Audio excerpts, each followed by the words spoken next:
Hello boys and girls. I want to tell you about a new social studies project we're ready to begin. You're going to interview an entrepreneur.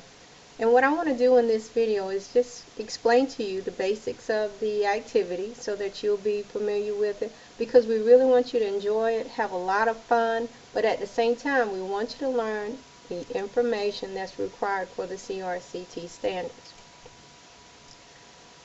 The standards for this lesson are: the student will describe types of productive resources: natural, human, capital, entrepreneurship. And I'll go into a little more detail about these in the next couple slides. Think back to when we read our book about Mary McLeod Bethune. We learned a great deal of information about her. Let's review the important things. Number one, we found out she was an entrepreneur. That means that she owned a business, and she was responsible for paying the bills and responsible for making sure that she raised all the funds.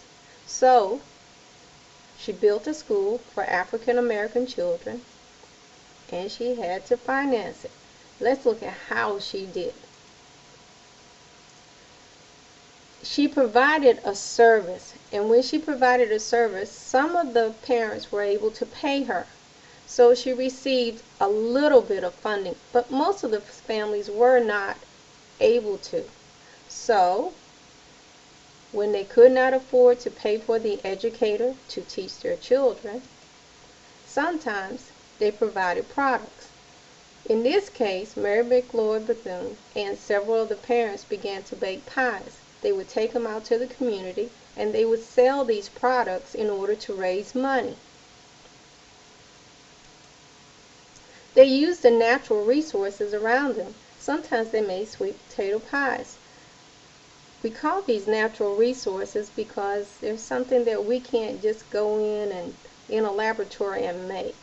So she used things like eggs, flour, salt. Those are natural resources available to us.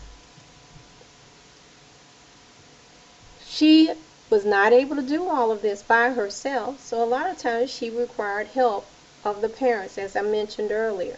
So several of them helped to bake the pies, and they also went out into the communities to sell them together.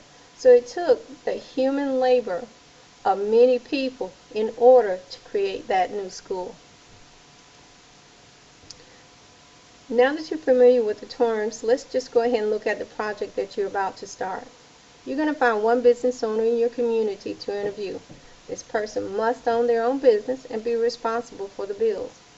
The business owner or entrepreneur could be someone like a babysitter, a barber, a hairdresser, cake baker, lawn care operator. So just ask around. Now make sure you don't interview anyone without your parents' permission. But this is a great opportunity for you to learn about the process of how money is raised in your community.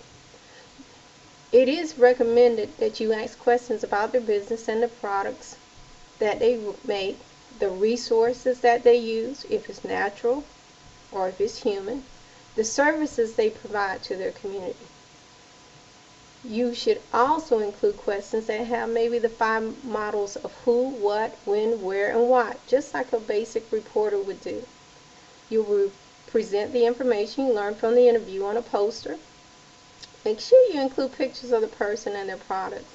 If you're unable to take pictures with a camera, you could also cut out some magazine pictures or pictures out of a newspaper of people who provide similar services. If you would like to extend this and make it an advanced project, you can submit it as a PowerPoint presentation. There is a tutorial provided that you may use in order to submit it to me. Now some of you may want a little assistance. When you go to the resource section, there are listed some possible questions that you could ask. And if you have problems finding a business owner, we can talk about maybe finding a library book of someone who is an entrepreneur. But that's something where you have to have permission from your teacher first. I'm very excited about this project. I hope that you enjoy it. We don't want to make it difficult for you. We want you to enjoy it as well. If you have any questions, please let me know so that we can sit down and talk about it. Have a great day.